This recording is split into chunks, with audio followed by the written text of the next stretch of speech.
Sa ngalan ng Ama, ng Anak at ng Espiritu Santo. Banal na Diyos, aming Amang nasa langit, Diyos na makapangyarihan sa lahat, Diyos na may likha ng langit at ng lupa.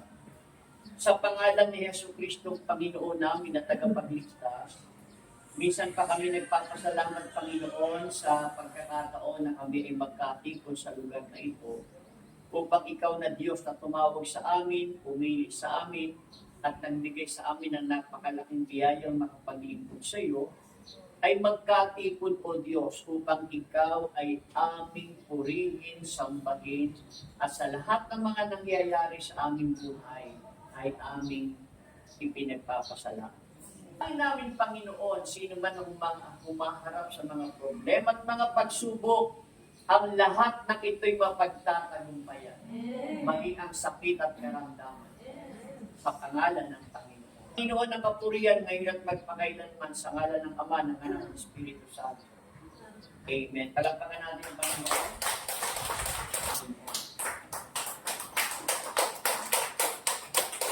God is good. And all the time. Ay makaka-opero tayo sa presensya ng Panginoon. Isa pong mabiyaya at pinagpala hapon po sa inyong lahat.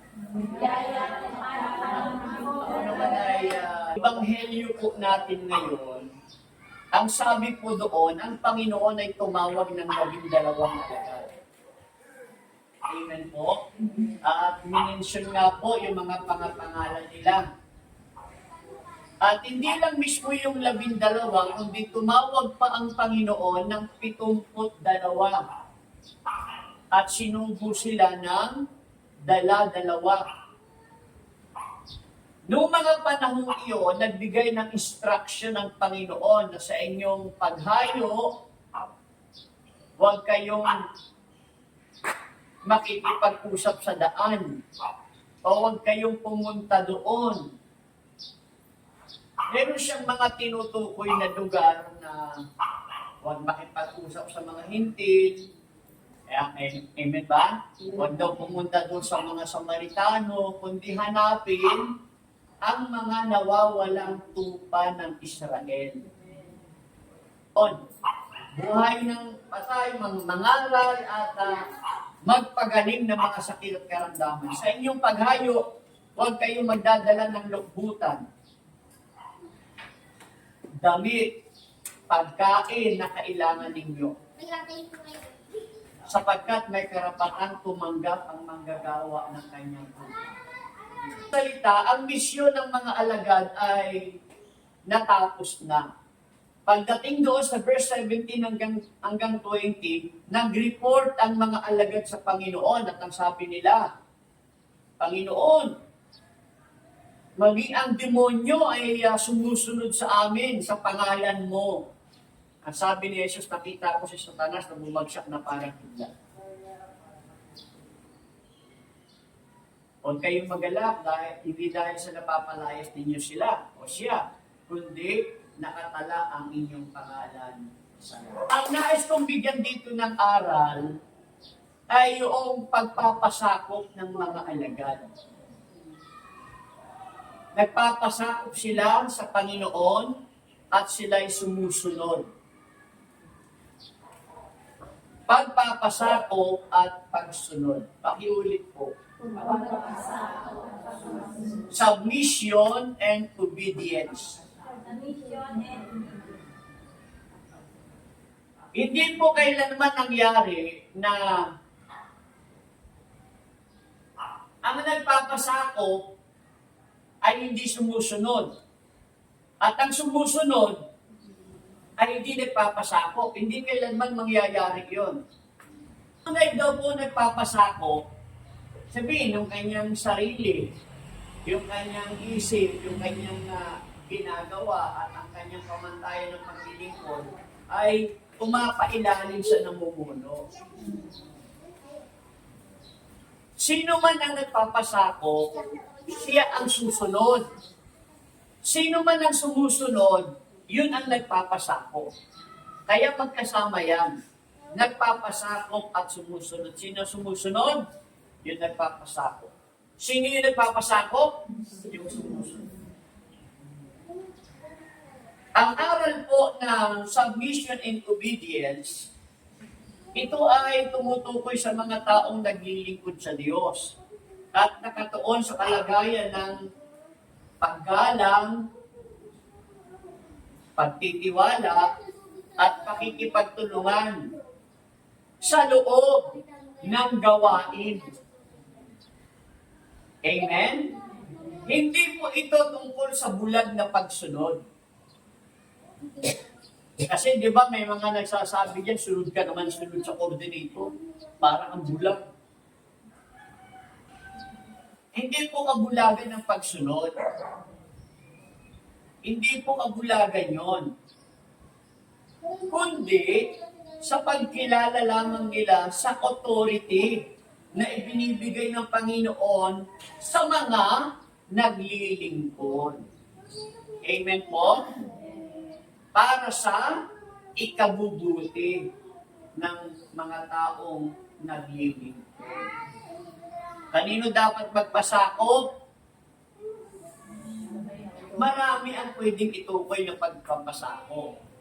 Pero yung nais kong bigyan ng diin dito yung tungkol sa Panginoon. Ang ibig kong bigyan dito ng diin ay ang pagpapasakop sa Panginoon. Dahil ang mga alagad ng humayop ng mga panahon ngayon, nagtagumpay sila.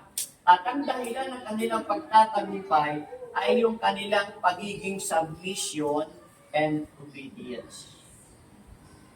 Narito po yung ilang mga mahalagang punto. Una, sino yung mga taong nagpapasakop at sumusunod? Number 1, paggalang sa otoridad o autoridad. Pakiulit po. Respect for authority. Ibig sabihin, katulad ko, anong authority meron ako? Bakit ako ngayon ay naririto? At sino ba ako? Bakit ako nakakapagsalita sa inyo ng ganito? Anong meron sa akin?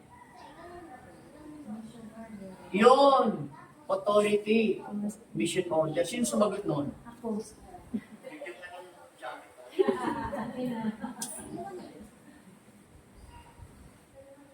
Yun. Ang ibig po palang sabihin ng nagpapasakop at mga sumusunod, sila yung mga taong may paggalang sa may namumuno. Ang pagpapasakop at pagpapahiwatig ng paggalang sa mga taong inatasan ng Diyos na manguna sa simbahan o gawain, mga kapatid, ito ay pagkilala sa kanilang tungkulin at responsibilidad na ipinagkatiwala sa kanila. Amen? Hindi ito nangangahulugan ng pagiging sunod-sunuran sa lahat ng bagay. Ngunit, pagrespeto sa kanilang posisyon at desisyon. Dapat marunong kang rumespeto sa coordinator. Kahit na mayroon kang alam, kahit na mayroon kang kakayahan, kung ano man yung posisyon at desisyon, so dapat respeto. Yun nagpapasakop at sumusunod. Ang ibig sabihin ng pagpapasakop at pagsunod, sila yung mga taong ginagalang ang kanilang authority. Palakpakan. Pangalawa, pagtitiwala sa pamumuno. Pakiulit. Trust in leadership. Ang pagsunod po ay nangangailangan ng pagtitiwala sa mga taong naglilingkod sa Diyos. Kung talagang nagpapasakop ka, kung talagang sumusunod ka, dapat yung tiwala mo sa taong nilagay dyan ay naniniwala ka na yan ay nilagay ng Diyos. Amen? Ito po ay paniniwala na ang namumuno ginagabayan sila ng Espiritu Santo. At na ang kanilang mga desisyon ay para sa ikabubuti ng gawain. At pagtitiwala na ito ay nagtataguyod ng kapayapaan at pagkakaisa. Itataguyod nito ang pagkakaisa at kapayapaan kung ang mga tao na naglilingkod ay magpapasakop at susunod sa Diyos sa pamamagitan ng pagtitiwala sa mga leader. So ang coordinator, kahit na sa tingin natin, mukhang parang lampak, tapos parang namang walang pinag-aralan ko, parang gano'n ang tingin mo na parang ina-underestimate mo. So kung talagang gusto mong magpasakop sa Diyos at sumunod sa Diyos, yun ang halimbawa niyan. Dapat nagtitiwala ka sa kanila. Ano man sila, sino man sila, kapag yan inilagay ng Diyos, naniniwala ka na yan ay lingkod. Pakikipagtulungan. Pakiulit po. Collaboration. Kung talaga nagpapasakot tayo sa Diyos at talagang sumusunod tayo sa Diyos, dapat na andun ang pakikipagtulungan. Amen? Ang pagpapasakop at pagsunod, hindi ito dapat maging ningas ugod na pagtanggap lamang. Meron kasi mga naglilingkod, gusto ko ngayon ng paglilingkod kasi nabago na ang coordinator. Masisipagan ko kayo ng paglilingkod kasi nagbago na yung mga disciple na inassign sa amin.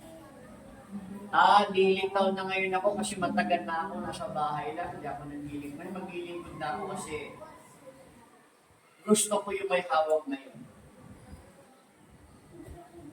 Dapat nating tandaan, malupit man o mahigpit ang mga namumuno, dapat na andun ang pakikipagtulungan. Hindi naman natin ito ginagawa sa kanila, kundi sa Diyos. Kaya nga sinasabi ng Panginoon ituring yung lahat ng ginagawa ninyo ay sa akin ninyo ginagawa. Ituring i-address natin, may mga taong, bakit parang hindi ka galit sa akin? May nag-away tayo kahapon, tapos nandito ka na naman, kakanta ka. Sasabihin mo. Hindi ko naman ginagawa sa iyo. Ginagawa ko to sa Diyos. Yun talaga ang totoo. Hindi mo kaya makipagtinginan sa mga tao na talagang taas noo kahit kanino. Kung meron kang pagdaramdam at meron kang ginagawang hindi maganda, hindi ka makakatingin sa kanila. Pero kapag alang-alang sa Diyos, at tulad sa sister, hindi mo kaya ang kapal ng mukha mo. O, di ba? Pero kung gagawin natin, isasalang-alang natin na Panginoon, bahala ka na. Dahil kung ako lang masusunod, talagang papatayin ko na yan, Panginoon. O kahit anong sakit at hapdik niyan, kahit ano pa ang lahat ng bagay na nangyayari sa atin. Kapag nagtitiwala tayo sa Diyos, yung bagay nga, pray without ceasing, magdasal kayo ng walang tigil. Magdasal kayo ng walang humpay. Ano ang bisa ng pagdarasal? Para yun sa iyong sarili kapakanan. Dahil yung mga bagay na hindi mo kayang gawin, ay may Diyos na gagawa noon.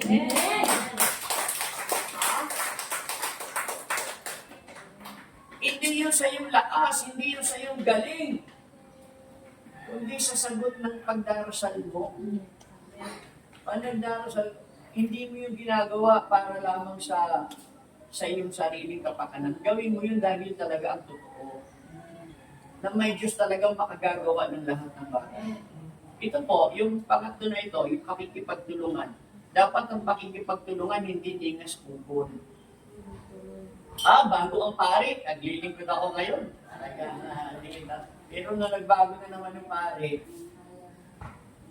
ay, hindi ko gusto. O di kaya, kapag napapaboran yung gusto natin, gusto mo maglingkod kasi napapaboran ka paano kung kinukontra yung gusto mo? Makikipagtulungan ka pa ba? At kapag nagbigay ka, huwag mo lang pakialaman ng desisyon ng coordinator. Magbigay ka ng magbigay, bahala na ang coordinator sa kung ano yung dapat gawin.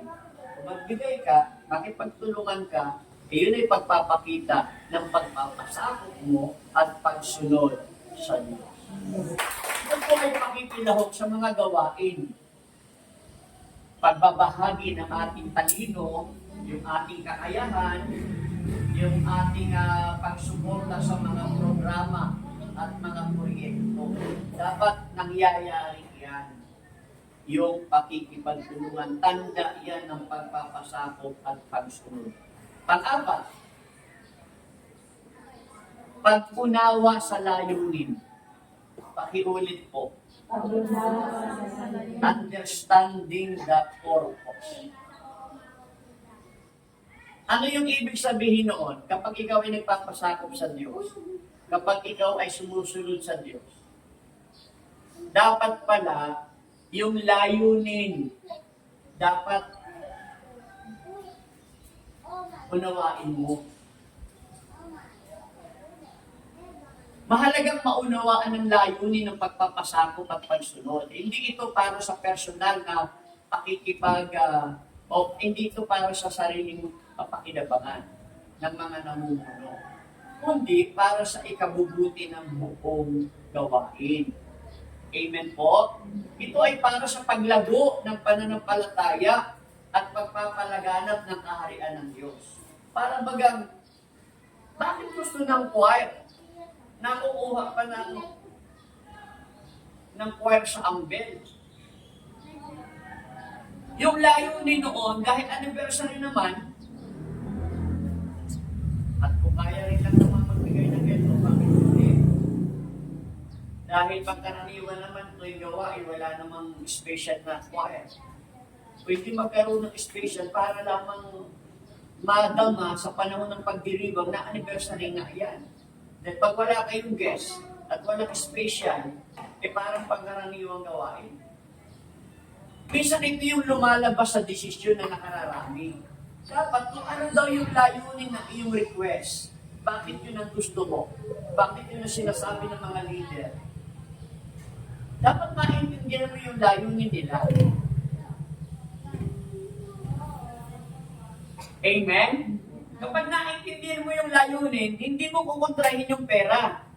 Ay, wala tayong pera. Pag naintindihan mo yung layunin, pag-usapan na lang ninyo kung paano natin magkakaroon tayo ng ganitong pera. Ay, hindi pwede yan kasi wala na tayong pera. Ay, hindi mo naiintindihan yung layunin. Pero pag naintindihan mo, yan ay for the glory of God, yan ay para sa kapurihan ng Diyos. Aba, walang problema. Dahil kung 10,000 man yan o 20,000 man yan, kapag yan ay pinagtulong-tulungan, kahit gaano ang bigat ng bigat, nagiging magaang dahil